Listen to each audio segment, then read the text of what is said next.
Big boss Malayalam season 6 ഇപ്പോൾ top 10-ലെത്തി നിൽക്കുകയാണ്.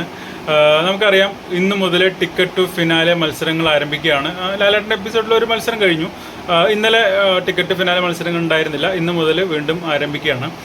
ഈ അവസരത്തിൽ നമുക്ക് ടോപ്പ് 10-ലെ മത്സരാർത്ഥികളെ കുറിച്ച് ഒന്ന് വിലയിരുത്തുന്ന ഒരു വീഡിയോ എപ്പിസോഡാണ്.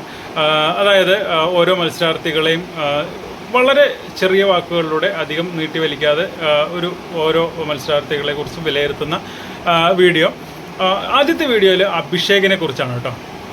അഭിഷേക് വൈൽഡ് കാർഡായിട്ട് വന്ന 6 പേരിലെ ഒരാളാണ്. ഇപ്പോൾ വൈൽഡ് കാർഡായിട്ട് വന്ന 6 പേരിൽ 3 പേര് അവിടെ ഉണ്ട്. ഈ ടോപ്പ് 10-ൽ 3 പേരുണ്ട്. അഭിഷേകിൻ്റെ ഒരു കാര്യം പറയുകയാണെങ്കിൽ വന്ന ആ സമയത്ത് തന്നെ ഒന്ന് ഫയറായി വന്നു. പക്ഷേ ആ ഫയർ ഊതിക്കെടുത്തിയത് ബിഗ് ബോസ് തന്നെയാണ് എന്ന് പറയേണ്ടി വരും. കാരണം ലാലേട്ടനിലൂടെ ഒരു മഞ്ഞക്കാർഡ് കൊടുത്ത് 2 ആഴ്ചത്തെ ഡയറക്റ്റ് നോമിനേഷനിലേക്ക് ഇട്ടതോടുകൂടെ അഭിഷേക് ആ ഫയർ കുറഞ്ഞ് ഒന്നുമില്ലാത്ത ഒരു രീതിയിലേക്ക് മാറി. ആരോടും ഒന്നും അധികം സംസാരിക്കാതെയും തർക്കങ്ങളിൽ നിന്നൊക്കെ ഒഴിഞ്ഞു മാറി പോവുകയൊക്കെ ചെയ്യുന്ന ഒരാളായിട്ട് മാറി. സത്യത്തിൽ പേടിച്ചിട്ടായിരിക്കും. കാരണം വന്ന ആഴ്ച തന്നെ വലിയൊരു അടിയാണ് ബിഗ് ബോസ് കൊടുത്തത്.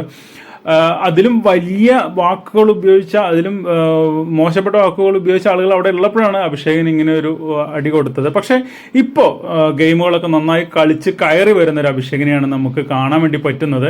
ഇങ്ങനെ തന്നെ പോവുകയാണെങ്കിൽ, നന്നായിട്ട് ഗെയിം കളിച്ച് മുന്നോട്ട് പോവുകയാണെങ്കിൽ ടോപ്പ് 5-ൽ വരാൻ സാധ്യതയുള്ള ഒരാളാണ്.